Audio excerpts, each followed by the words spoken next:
नमस्कार, मैं रवीश कुमार। असम के एक पत्रकार दिलवर हुसैन मजूमदार को क्यों गिरफ्तार किया गया है? पहली गिरफ्तारी के मामले में जब कोर्ट ने जमानत दे दी तो फिर से उन्हें चोरी और डकैती के आरोप में गिरफ्तार कर लिया गया। जिस बैंक के बाहर दिलवर हुसैन मजूमदार प्रदर्शन की रिपोर्टिंग कर रहे थे, उसी बैंक में चोरी और डाका डालने के प्रयास के आरोप में उन्हें गिरफ्तार किया गया। इसकी शिकायत किसने कराई? उसी बैंक के प्रबंध निदेशक ने, जिनका इंटरव्यू दिलवर हुसैन मजूमदार उसके बाहर कर रहे थे। साफ है कि दिलवर हुसैन को किसी बात की सजा दी जा रही है, अपराध की नहीं। ऐसी खबर लिखने के मामले में जिसके तार मुख्यमंत्री से भी जुड़ते होंगे। यही कारण है कि गुवाहाटी में पत्रकार सड़कों पर उतर आए हैं।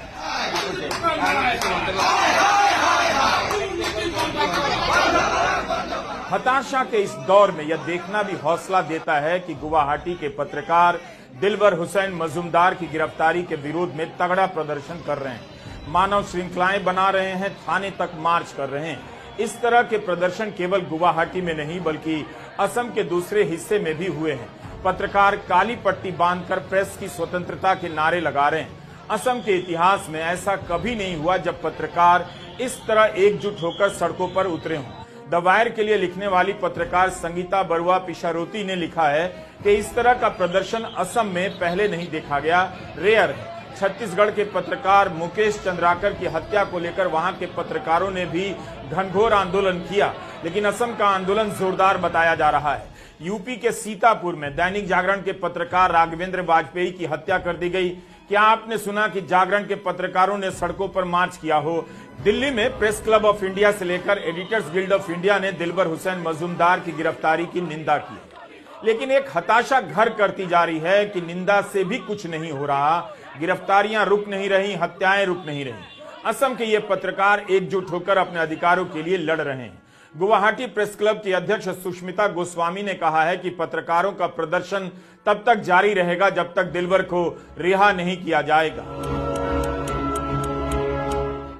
दिलवर के अरेस्ट के खिलाफ एक आंदोलन की घोषणा की है और हम चाहते हैं कि पत्रकार के साथ साथ बाकी लोग भी, ये गणतंत्र डेमोक्रेटिक लोग भी, ये जर्नलिस्ट का जो फ्रीडम ऑफ एक्सप्रेशन है, मीडिया फ्रीडम जो है, मीडिया फ्रीडम को काट करने के जो साजिश है, इसको डिफीट करने के लिए ये इस प्रोटेस्ट में शामिल होंगे। कुछ दिन पहले आसाम में सत्तारूढ़ भाजपा के प्रदेश अध्यक्ष दिलीप सैकिया ने द क्रॉस करेंट के दिए गए एक बयान में ये आशा व्यक्त की कि ये क्रॉस करेंट में मीडिया की एक शक्तिशाली आवाज बनेगा और उन्हें ये समाचार पोर्टल के दर्शकों के भी पूर्ण सहयोग की भी मांग की। सैकिया ने कहा था कि मीडिया में नकारात्मक खबरें उनके पार्टी को आत्मनिरीक्षण करने में मदद करती है, लेकिन उन्होंने उम्मीद जताई कि ये समाचार पोर्टल राज्य के प्रगति के लिए हिमंत विश्व शर्मा सरकार ने जो कार्य के भी वो सपोर्ट में प्रमोट करके वो न्यूज पब्लिश करेंगे। और वरिष्ठ पत्रकार को ये मानना है कि दिलवर हुसैन मजूमदार की गिरफ्तारी को क्रॉस करेंट की भूमिका को लेकर सैकिया और मुख्यमंत्री शर्मा के बीच मतभेदों के एक नतीजा मानते हैं ये लोग। तो आगे जर्नलिस्ट हम दिलवर हुसैन मजूमदार की और जर्नलिस्ट फ्रीडम कार्ड करने की जो साजिश की है, इसके खिलाफ हम अपना आवाज उठाते रहेंगे। यह वीडियो केवल असम के पत्रकारों के लिए नहीं है, आप सभी के लिए है, उनके लिए भी जो कोऑपरेटिव बैंकों में पैसा रखते हैं। हम आगे बताएंगे कि हाल के दिनों में कैसे कोऑपरेटिव बैंकों के खिलाफ रिजर्व बैंक ने एक्शन लिया है। तो अगर पत्रकार खबर लिख देगा या सवाल पूछ देगा तो क्या उसे जेल भेज दिया जाएगा? आपको समझना होगा कि सरकारों को यूट्यूबरों से क्यों दिक्कत होने लगी है, क्योंकि गोदी मीडिया के जरिए खबरों पर पूरा कंट्रोल कायम किया जा चुका है। यूट्यूबर ही सरकार से सवाल पूछ रहे हैं, इसलिए उन पर यह हमला हो रहा है। इस वीडियो का संदर्भ बहुत बड़ा है, इसलिए आप इसे देखिए और समझने का प्रयास कीजिए कि देश में क्या होने जा रहा है। 25 मार्च को दिलवर हुसैन मजूमदार को गिरफ्तार कर लिया गया। दिलवर एक वेब पोर्टल क्रॉस करंट के लिए काम करते हैं, जिसका इसी नाम से एक यूट्यूब चैनल भी है। पहली गिरफ्तारी के मामले में दिलवर को जमानत देते हुए कोर्ट की टिप्पणी बता रही है कि देश भर में बार बार सुप्रीम कोर्ट से फटकार पाने के बाद भी पुलिस अब भी वही खेल खेल रही है। दिलवर हुसैन मजूमदार के मामले में जमानत देते हुए कामरूप के एडिशनल चीफ जुडिशियल मजिस्ट्रेट अपने आदेश में कहते हैं कि मेरा मानना है कि जांच अधिकारी गिरफ्तारी का बचाव नहीं कर पा रहे हैं। पीड़ित के बयान और गिरफ्तारी के आधार में कोई तालमेल नहीं है। पीड़ित ने यह नहीं कहा कि आरोपी ने उसे या उसके समुदाय को लेकर किसी अपमानजनक भाषा का इस्तेमाल किया है। इससे पता चलता है कि यह गिरफ्तारी कानून का दुरुपयोग है। यह कानून अनुसूचित जाति और जनजाति के संरक्षण के लिए बनाया गया है, न कि गलत आधार पर गिरफ्तारी के लिए। तो कामरूप के अतिरिक्त चीफ जुडिशियल मजिस्ट्रेट का यह बयान सब कुछ साफ कर देता है। किसी तरह पत्रकार को जेल में डालना था तो जेल में डाल दिया गया, लेकिन इसके बाद दिलवर हुसैन को चोरी और डकैती के मामले में गिरफ्तार किया जाता है। इसलिए असम के पत्रकार सड़कों पर उतरे हैं। उन्हें दिख रहा है कि किस तरह से दिलवर हुसैन को जेल में डाला गया है। 2021 में असम के भूमि घोटाले पर इनकी एक रिपोर्ट द वायर में छपी थी।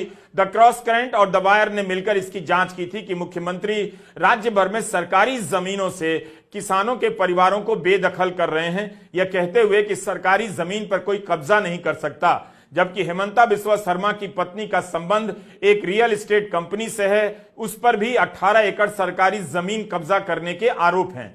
यह रिपोर्ट आज भी वायर की साइट पर मौजूद है। हम इसकी पुष्टि नहीं कर सकते कि इस रिपोर्ट के प्रकाश में आने के बाद कोई जांच हुई या नहीं, या कोई एक्शन लिया गया या नहीं। बैंक का मैनेजिंग डायरेक्टर ने उसके ऊपर बुलाया बाइट देने के लिए, वो ऊपर चला गया। उसका बाद उसका ऊपर कुछ केस जोड़ा दिया गया। 3 केस से वो उसको जामीन मिल चुका है। अभी चौथा केस का हियरिंग आज है। तो चौथा केस में बताया हुआ है कि दिलवर हुसैन ने अंदर जाकर कोई सेंसिटिव डॉक्यूमेंट्स चुराने का कोशिश की। तो मेरा सवाल यह है, अगर दिलवर हुसैन ने ऐसा गलती की तो बैंक का हर इंच सीसीटीवी कैमरा का मॉनिटर है, तो बैंक अथॉरिटी उन्हें बाहर लेके आई है वो उस फुटेज को जो दिलवर हुसैन ने ये गलती किया। मेरा उम्मीद है कि दिलवर हुसैन ने ये सब कुछ नहीं किया था। जबरदस्त उसका ऊपर ये जो फॉल्स एलिगेशन लगाया हुआ है, ये सरकार ने बहुत गलती किया। मैं सरकार को ये आह्वान करता हूं कि जल्द से जल्द दिलवर हुसैन को रिहा किया जाए। क्या यह संयोग है कि दिलवर हुसैन मजूमदार की नई रिपोर्ट भी एक ऐसे बैंक के बारे में है जिसके निदेशक मुख्यमंत्री हेमंता बिस्वा शर्मा ही हैं? द क्रॉस करंट की वो खबर क्या थी जिसके बाद दिलवर हुसैन को दूसरे मामले में जेल में भेजा गया, वह भी थोड़ा जान लीजिए। 25 मार्च को दिलवर की एक खबर द क्रॉस करंट पर प्रकाशित होती है, जिसमें असम कोऑपरेटिव एपेक्स बैंक के प्रबंध निदेशक दोमबारू सैकिया से कई सवाल पूछे जाते हैं। दिलवर इसी बैंक के बाहर से रिपोर्टिंग कर रहे थे, क्योंकि बैंक के गुवाहाटी मुख्यालय के बाहर इसके कर्मचारियों का प्रदर्शन चल रहा था। इस प्रदर्शन में राजनीतिक संगठन असम जातीय परिषद की युवा इकाई भी शामिल थी। आरोप लगा रही थी कि बैंक में कथित रूप से करोड़ों की अनियमितता हुई है। इस बैंक के निदेशक असम के मुख्यमंत्री हैं और बीजेपी के विधायक विश्वजीत फुकन इसके चेयरमैन हैं। कोऑपरेटिव बैंक में कथित रूप से धांधली हुई है, यह सुनकर तो सबसे पहले भारत सरकार के कोऑपरेटिव मंत्री अमित शाह को फोन करना चाहिए था कि तुरंत इसकी जांच की जाए, रिजर्व बैंक को एक्शन लेना चाहिए था, लेकिन गिरफ्तार कर लिया गया एक पत्रकार। आरोप क्या लगा? एक गार्ड के आरोप के आधार पर दिलवर की गिरफ्तारी होती है। गार्ड ने शिकायत क्या की कि दिलवर ने कथित रूप से बोडो जनजातीय समुदाय के एक व्यक्ति का अपमान किया है।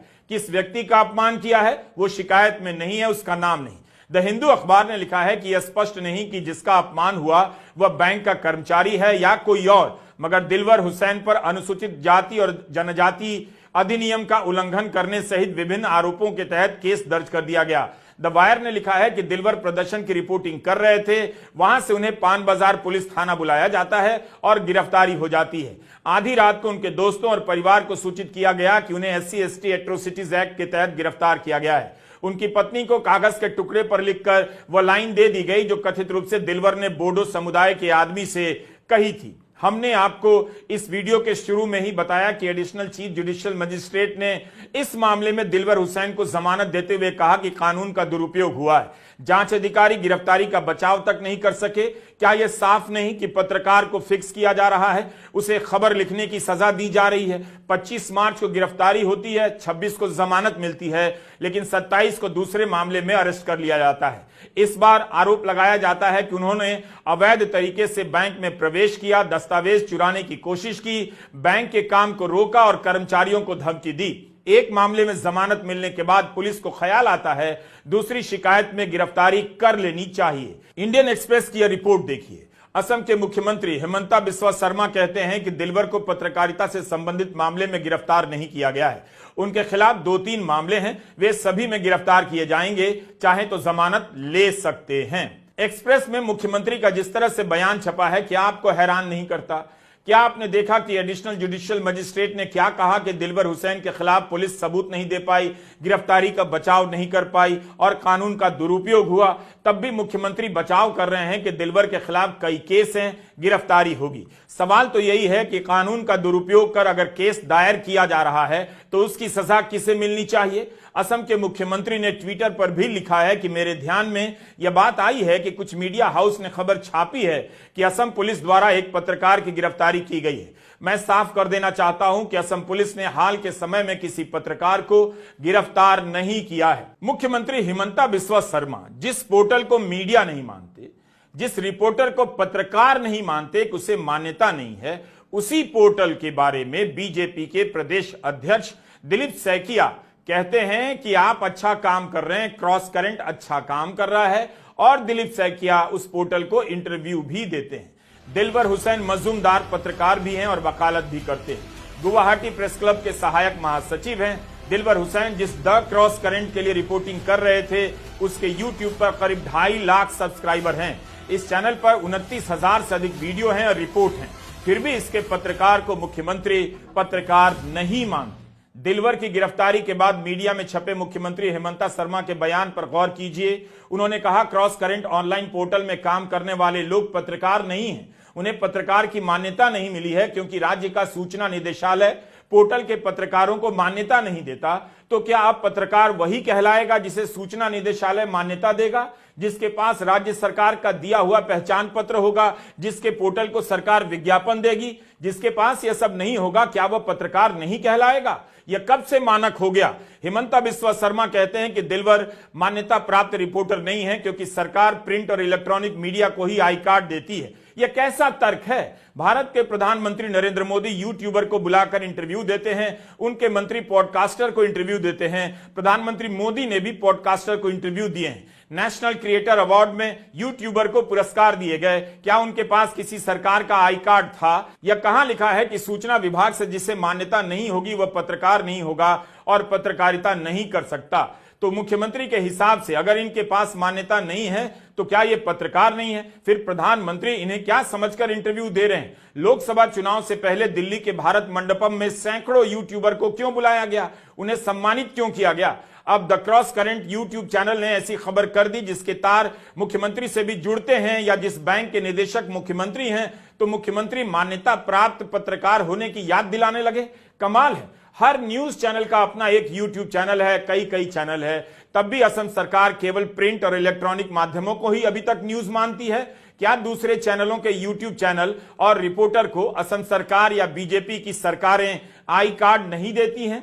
अब तो पार्टियों के सांसद राहुल गांधी हो या आम आदमी पार्टी के विधायक सौरभ भारद्वाज हो, यूट्यूब चैनल बनाकर पत्रकारिता कर रहे हैं। उन्हें किसने आई कार्ड जारी किया? केंद्रीय गृह मंत्री अमित शाह कोऑपरेटिव मंत्री हैं। और दिलवर हुसैन मजूमदार की खबर असम कोऑपरेटिव एपेक्स बैंक को लेकर है, जिसके निदेशक असम के मुख्यमंत्री हैं और इसके चेयरमैन बीजेपी के विधायक हैं। अमित शाह को भी पता करना चाहिए कि असम एपेक्स बैंक के बाहर प्रदर्शन क्यों हो रहा है।